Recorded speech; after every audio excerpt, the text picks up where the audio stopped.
content featured on the Taylor Show is intended for entertainment purposes only. All stories discussed herein are based on alleged events and personal opinions. Nothing shared should be taken as fact or professional advice. Any viewpoints expressed are solely those of host and do not represent any business or organizations. Hello, and welcome back to the Taylor Show, the show where we talk about things 3 times until they make sense. I'm your host, I'm Taylor Brooke, and little gremlins, do we have a very special bonus episode for you. And by we, I mean me. I'm a woman of the people, and I'm doing this for you. Summer House came out this week. We saw episode 2 of the reunion, and I have thoughts. Of course I have thoughts. I have so many thoughts about all of this, and all of them are controversial and contrarian, so buckle up, get seated, or if you're in your car, try not to swerve or crash when you're listening to this, but we're going to start out with Lindsay's comment about West being pathy. Okay, let's talk about it. Pathy is what we're calling pathological liars now? Question mark? Don't know. I did love that. That was like my little segment in the beginning where I was like, this reunion is going to be so fucking good, part 2 and 3. Haven't gotten to part 3 yet. That's next week. But I loved that comment on behalf of Lindsay.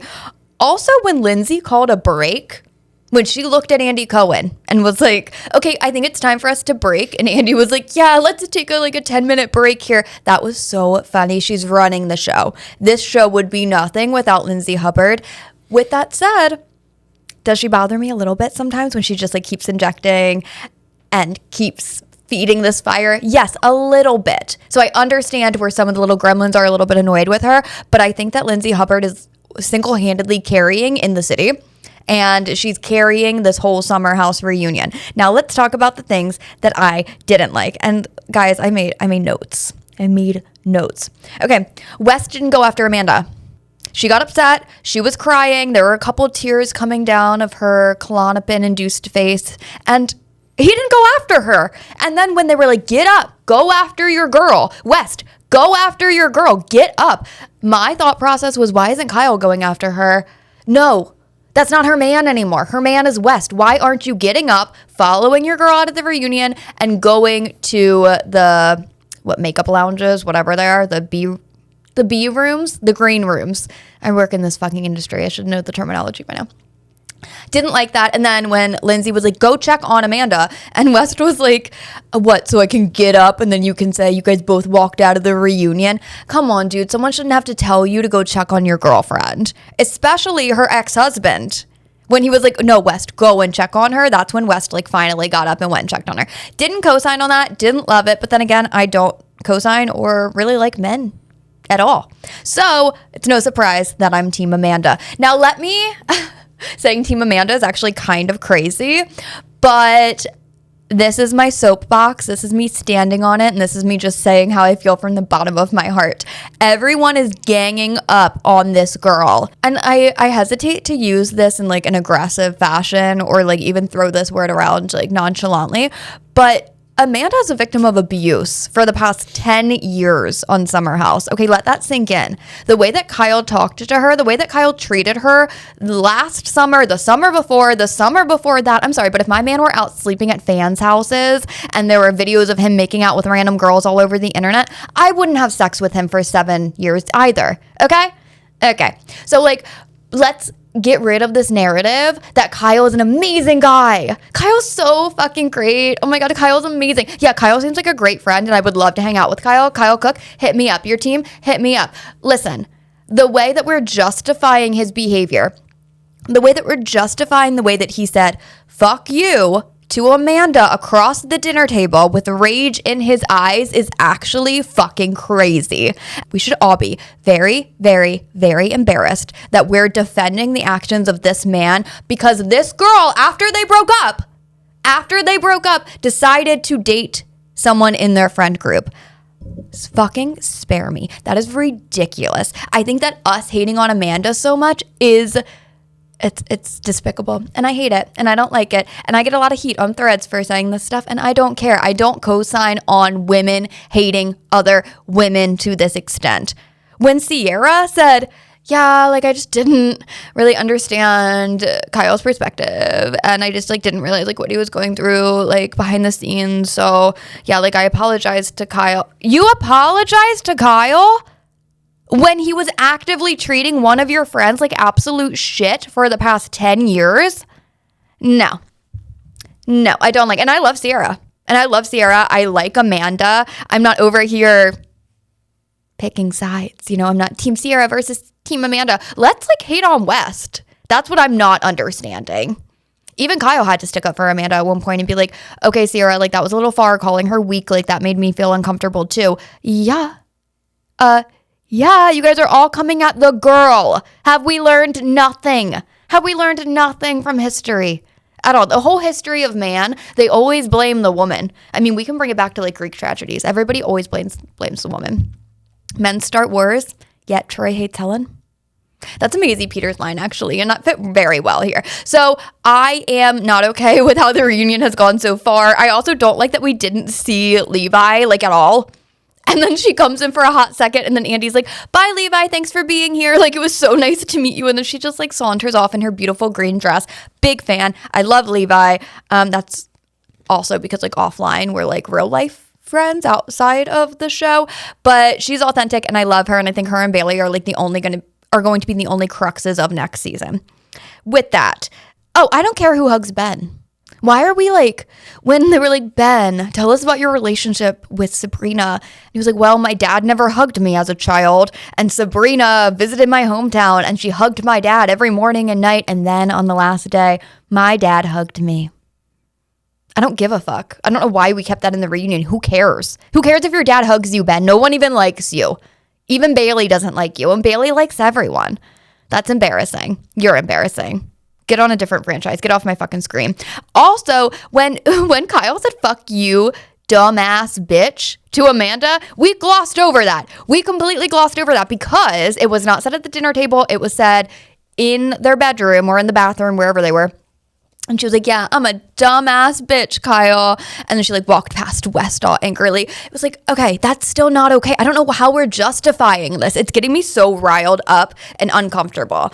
And I think that maybe in like 5 to 7 years, when we reach like some other thing to be pissed off or annoyed about and like some other big thing happens in pop culture, we're going to look back and we're going to say, oh my God, I cannot believe the way that we treated this woman. Because if I were Amanda, I would be 10 steps from jumping off the side of a building right now. Mental health is like a real thing. And the way that she was at the reunion, completely stone-faced, like, girl took a couple Klonopins, took a couple too many Klonopins, maybe she popped an edible. We've all been there. But the one single tear like rolling down her cheek was iconic. And I think the half bun ponytail thing, isn't that like ugly? I kind of like it. I should have put my hair like that for the pod today and just see what you guys thought. So I'm going to get a lot of heat for sticking up for Amanda, but I actually don't give a fuck because I do not co-sign on being mean to other women on the internet. I don't. I also don't co-sign on people being mean to my dog. This happened to me yesterday. I was driving. This is going to be such a complaining episode, and I don't care. I love them.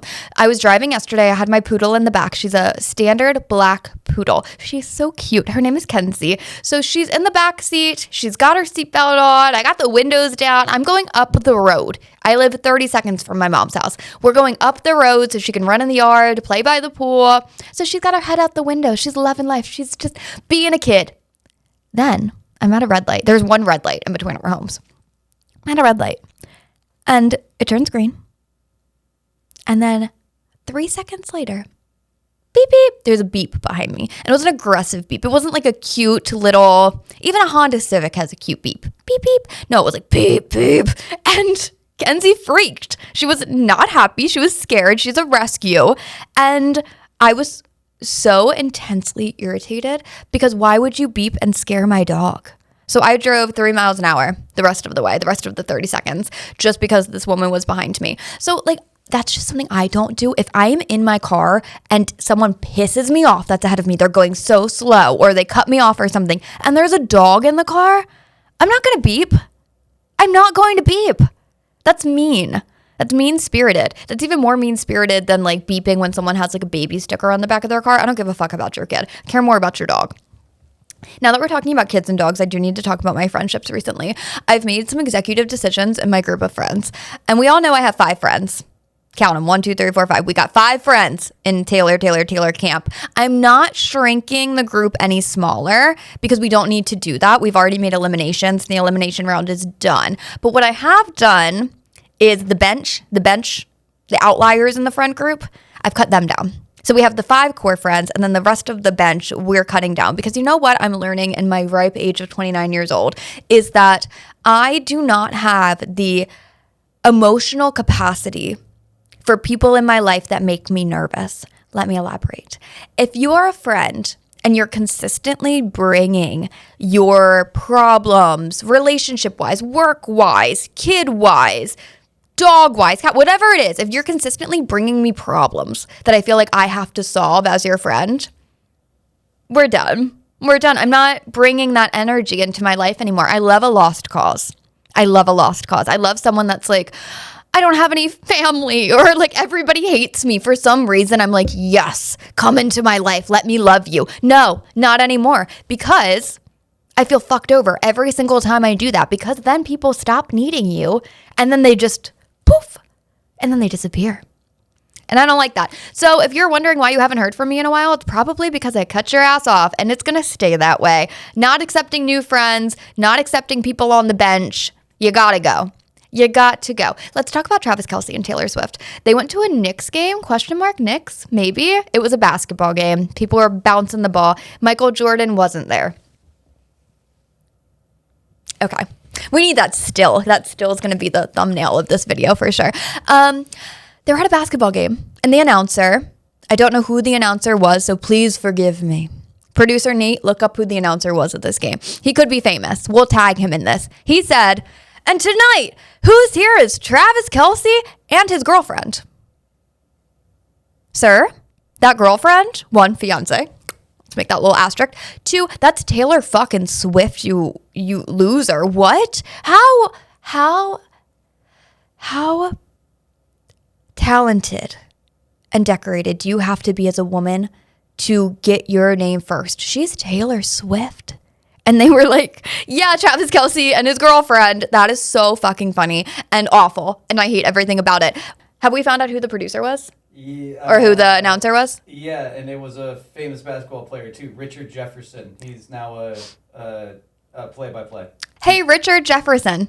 Hi, I'm Taylor. Next time you say, hey, Travis Kelce's here with his girlfriend, get it right. It's his fiance. 2, that's Taylor fucking Swift.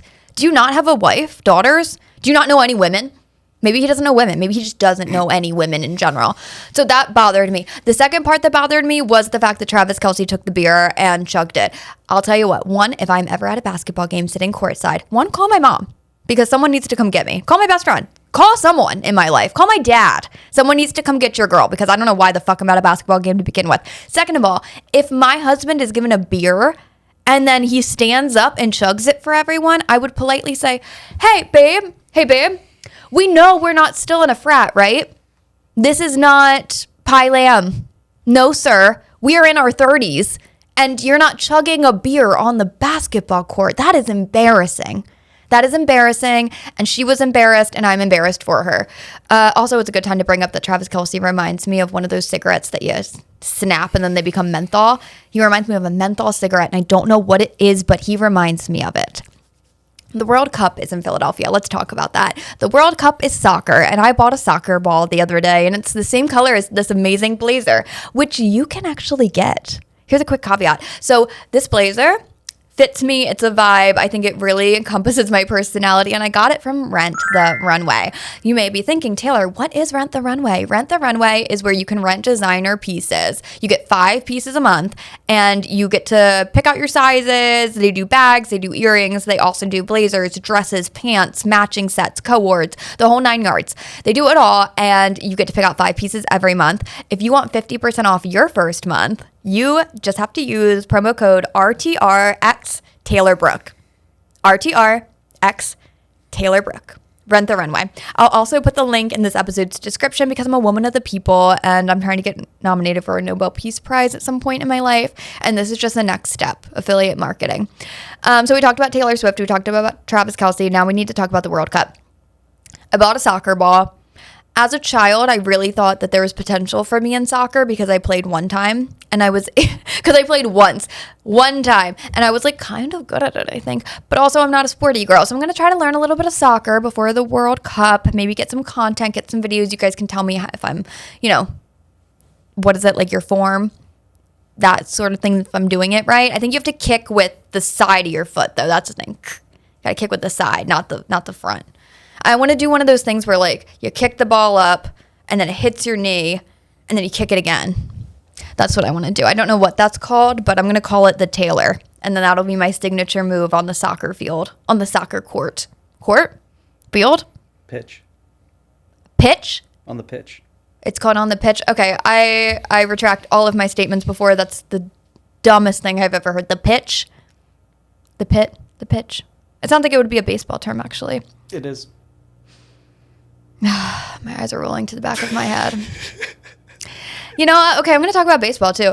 Baseball is one of those things that, like, I feel like everybody knows a baseball player. Let me elaborate. Men do this a lot. Men do this all the time. So you know how, like, if you're talking to a girlfriend of yours and you're like, oh, do you watch The Ultimatum reality show? Do you watch The Pit? It's like on fucking ABC or something. And then someone's like, oh my God, my best friend's younger sister's brother was actually an extra on that show. And you're like, okay, Brenda, I actually don't give a fuck and nobody in this group does. Men do this all the time, but sometimes they actually care. And they do it a lot with baseball players. They'll be like, oh my God, you know, give me a second. Let me think of a baseball player. You know, Rob Halladay. Was he a baseball player? It was Roy, but yeah. Yeah, sure, Roy Halladay. So say it's Roy Halladay, and you're like, oh my God, he's great. He's a great batter on the Phillies. Say that's what it was. Okay, so Roy Halladay, he's a great batter on the Phillies. There is always one man in the group that'll be like, well, you know, Roy's ex-girlfriend's third cousin's little daughter from Vietnam is my neighbor. And you're like, who gives a fuck, Chad? No one cares. But there's always one man that has that story about a baseball player, a football player. Oh my God, you know that football player? That guy's little sister's best friend's ex lived next to my mom. And you're like, no one cares. No one cares. Nobody cares. I'm so sick of that. Oh my God, the amount of meetings and calls and just in people in life that have been like, oh, and this person knows this person. I don't care. And no one at this table, no one else cares either. We're all just being polite. We're all just nodding our heads going, that is so cool. It's like when someone asks you, oh, you went to this school? Do you know this person? And you sit and you're like, no, I don't. Or if you do know the person, you're like, oh my God, Amanda is so nice. I really like her. And then you get in your car later and you're like, fuck Amanda, she's such a piece of shit and I can't stand her. That's the same energy it gives. I hate that. I also hate small talk. That's something else to be noted. I've been having to do a lot of small talk recently. You jump on a call and you're the first one on and you have to be like, where are you from? What's the weather like in your town today? I don't care. I don't care. And I know damn well that you don't care how the weather is in Philadelphia. We're all just making conversation.